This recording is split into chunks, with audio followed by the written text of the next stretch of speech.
Gonzague Leroux, bienvenue chez Reinvention, ici à Paris.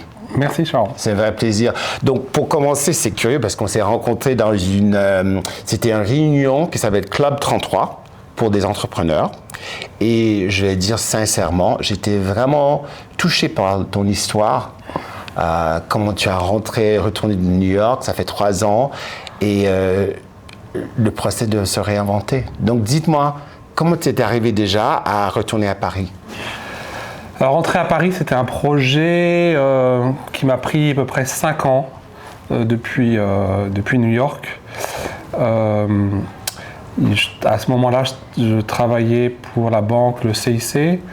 C'était très intéressant dans le conseil d'entreprises françaises pour s'installer aux États-Unis.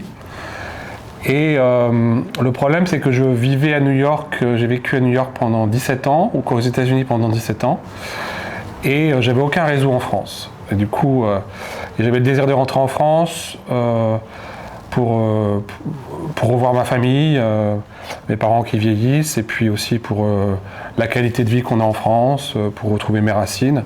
Et j'avais jamais travaillé en France. Ah oui, d'accord. Ouais. Et du coup, j'ai décidé de faire le pas. Au moment du Covid, ah oui, je suis arrivé en France, genre peut-être le 2 mars, quelque chose comme ça. Et les frontières ont été fermées peut-être la mi-mars, je crois. Et du coup, je me suis retrouvé avec rien et rien ne se passait. Et je suis rentré à New York parce que c'est là où j'avais mon réseau et c'est là où j'ai pu retravailler. Et donc c'était en 2002 ou 2001, voilà. Et j'ai réussi à rentrer en France, pardon, en 2011, excusez-moi. Je me trompe, non, c'est quand le Covid? 2020 2021, pardon. Oui, 2021, voilà, ouais, c'est ça. C'était en 2021. Et finalement, j'ai réussi à rentrer en France en 2023, voilà. D'accord. Donc, j'avais pas de travail. Je me suis installé à Nice parce que pour la qualité de vie, et puis j'avais besoin de souffler après toutes ces années aux États-Unis. J'étais un peu fatigué aussi. Et là, j'ai commencé à chercher un travail en France, voilà. Et c'est là où j'ai réussi. J'ai rencontré un ami suédois qui m'a parlé de son travail qu'il faisait avec le ministère de l'Agriculture de Suède. Et à chaque fois qu'il parlait de son travail, je me disais ça, clac, check, ça je peux faire. Ouais. Et du coup, je suis allé sur le site du ministère et j'ai postulé pour un travail. Maintenant, je travaille là depuis 2 années maintenant. Mais j'imagine que c'est pas évident de reconstruire une vie. Parce que moi, je me souviens quand j'ai venu en France, j'avais déjà une poste qui était déjà faite pour moi, qui était chez Cartier. C'était pas évident parce que je connaissais pas les codes. Mais toi, c'est l'inverse en fait. Tu es un Français qui est parti de la France pour aller à New York et après retourner en France. Déjà, j'imagine que tu as changé, tu es devenu une autre personne. Est-ce que tu te sentais plus américain ou plus français? Oui, alors peut-être que la chose qui était... J'avais déjà fait ce changement de vie déjà une fois avant. D'accord. Du coup, c'était le changement de vie qui était déjà le plus important et le plus difficile qui arrivait dans ma vie, puisque j'étais prêtre pendant un temps. Ah d'accord, ça c'est intéressant. Voilà. Tu étais prêtre pendant combien de temps? Alors j'étais ordonné prêtre pendant 7 ans, voilà. Ah, wow. Et avant, faisais partie d'une communauté religieuse pendant aussi presque 20 ans. Et comment tu as fait cette décision d'être prêtre? Parce que moi, quand j'imagine, moi je suis pas parfait du tout, j'ai fait plein de bêtises. Et là, tu étais prêtre pendant 7 ans de ta vie. C'était comment pour toi de vivre cette vie qui c'est un peu solidaire, c'est différent, non? Oui, mais je faisais partie d'une communauté religieuse, du coup on vivait en groupe, ensemble. Et c'était une vie magnifique, une très belle vie qui m'a permis de voyager à travers le monde. J'ai commencé ma vie au Kazakhstan en tant que volontaire pour aider les enfants handicapés, les enfants pauvres dans des quartiers assez difficiles. Et puis après, j'ai eu la chance d'étudier en France et puis à Rome. Et puis après, on m'a envoyé aux États-Unis pour faire avancer ce groupe-là, faire connaître le volontariat qui était possible de faire et engager des Américains dans le groupe qui étaient aussi envoyés à travers le monde. Et c'était une très belle vie et aussi une vie très qui donne beaucoup de satisfaction d'aider les gens, de les faire sourire. Voilà, spécialement quand je travaillais au Kazakhstan avec les enfants handicapés, leur donner un peu de chaleur, de les approcher, surtout dans les orphelinats, leur montrer des personnes qui venaient pour les aimer simplement. Ça a donné beaucoup de joie dans la vie. Voilà. Et pour toi, ça t'a donné quoi? Moi, ça me rendait joyeux. Vraiment, c'était une vie toute donnée où je pensais pas à moi vraiment. Et ça, c'était un des choix qui était difficile dans la transition. Quand j'ai décidé d'arrêter d'être prêtre en 2016, la transition intellectuelle, où on ne pense pas à soi, on ne fait que donner toute sa vie et donner ça pour les gens. Et d'un seul coup, de repenser à soi, de dire qu'est-ce que je veux faire, c'est quoi mon next step, qu'est-ce que je veux faire après, où je vais aller, et tout perdre d'un seul coup. Voilà. J'ai eu de la chance. À la base, je suis ingénieur en agriculture et agroalimentaire, et du coup, j'ai eu de la chance, j'avais ce background. Qui m'a permis de rebondir, mais quand j'ai dû quitter, dire non, j'arrête d'être prêtre en 2016, c'est comme si je sautais dans un gouffre noir et je savais pas où j'allais atterrir. Et cette décision, ça a pris beaucoup de temps, c'est très difficile. Ça m'a pris peut-être 4-5 ans à prendre cette décision et à accepter de faire ce saut dans le vide. Est-ce que tu as eu un coach, quelqu'un qui t'a guidé ou t'a accompagné sur ce projet? Parce que moi, je trouve, on vit dans un monde où on a peur d'être accompagné. On doit faire des décisions très difficiles. On ne sait pas si on doit aller à gauche ou à droite. On a peur de faire des erreurs parce qu'on a peur de les jugements. Ouais. Et finalement, avec le temps, on se réalise, écoute, peut-être je ne peux pas faire ça tout seul. J'ai besoin de quelqu'un qui peut me donner des conseils. Oui. Quand on fait le saut, de toute façon, on le fait tout seul. Ça, c'est sûr. C'est pas quelqu'un qui va le faire à ta place. Mais j'ai de la chance, j'ai quand même de nombreux amis. J'avais des bons amis à New York avec qui je pouvais parler. Au niveau coach, je ne pouvais pas du tout parce qu'au niveau financier, je n'étais pas du tout à la hauteur de pouvoir me payer un coach. En travaillant pour l'église, ce n'était pas le salaire qui était, qui était élevé. Bien sûr, bien sûr. Mais bon, j'étais bien formé, j'ai eu de la chance quand même d'avoir une tête qui pense aussi stratégie, qui pense à l'avenir, qui essaie de faire des plans. Et du coup, j'ai vraiment avancé tout seul. Et puis soutenu par des amis. Et puis j'ai eu la chance d'avoir une famille qui est magnifique, des parents superbes. Et je savais qu'à tout moment, si je ne retombais pas sur mes pieds, ils étaient toujours là pour m'aider. Est-ce que tu es fier de tes réussites? Oui, je suis content je ne changerai pas de ce que j'ai fait. Et je suis content d'être arrivé là où je suis arrivé. C'est un parcours, c'est un voyage. Il faut accepter que dans ce voyage-là, il y a des étapes qui soient plus difficiles que les autres, mais à la fois c'est un beau voyage, c'est le voyage de la vie, et quand je regarde ce voyage, il me donne de la satisfaction, il me fait sourire, voilà. Et j'attends aussi l'avenir avec un sourire, avec un émerveillement. Qu'est-ce qui va se passer après? Voilà, c'est plutôt cette idée d'être ouvert au plus, à l'avenir, à s'émerveiller de ce qui peut arriver. C'est joli ça, c'est très joli la manière que tu racontes ton parcours. Après, est-ce que tu n'as jamais eu des moments de dire, je ne sais pas si je vais arriver, je sens comme rien ne marche, j'ai envie que les choses avancent, c'est pas assez rapide, là je suis à Paris, c'est dur. T'as jamais eu ces moments de doute? Ah bien sûr, si, on a tous des moments de doute, mais ça fait partie du jeu, et la patience aussi, c'est important. Il y a des moments où on pleure, parce que... Moi je pleure aussi, hein. Parce que c'est important de pleurer. Voilà, on pleure.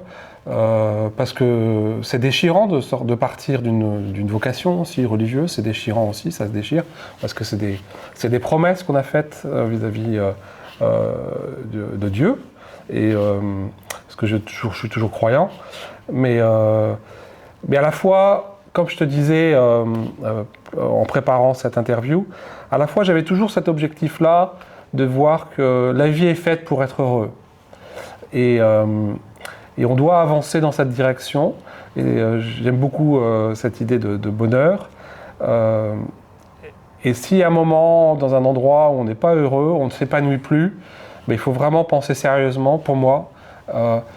Et quand je suis sorti de la prêtrise, bon, c'était difficile, mais c'était un moment où j'étais plus heureux à cause de certaines circonstances. Et je me suis dit, j'avais 40 ans, 42 ans, je me suis dit, mais j'ai le droit d'être heureux. Et le fait de me dire, mais j'ai le droit d'être heureux, et aussi le Seigneur veut que je sois heureux. L'homme doit s'accomplir, doit avancer, doit se tenir debout et avancer. Et c'est vraiment cette idée de bonheur et ce droit au bonheur qui m'ont aidé aussi à prendre la décision. Donc tu t'es donné la permission d'être heureux, finalement. Exactement, voilà. Et tu donnerais quoi comme conseil? Parce qu'il y a des personnes qui nous écoutent aujourd'hui, qui ont des doutes, qui ne savent pas comment arriver à leur prochain chapitre de leur vie, professionnelle peut-être personnelle aussi. Tu donnerais quoi comme conseil pour arriver, pour se réinventer comme tu as fait? Ouais.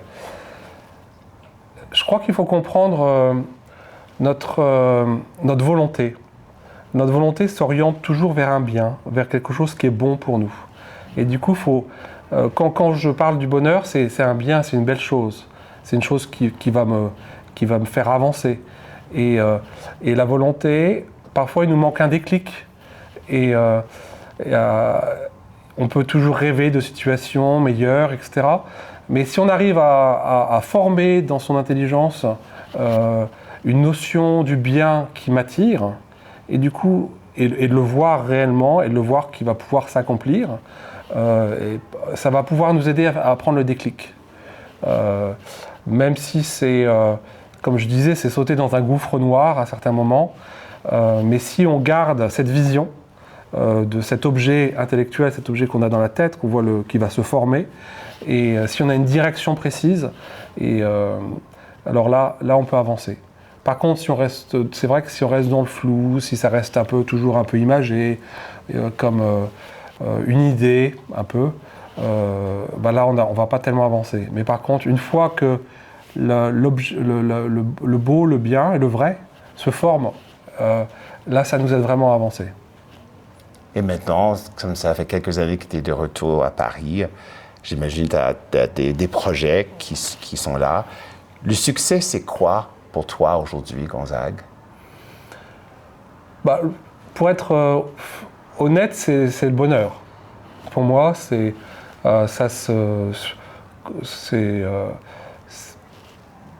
être bien dans le présent. C'est être...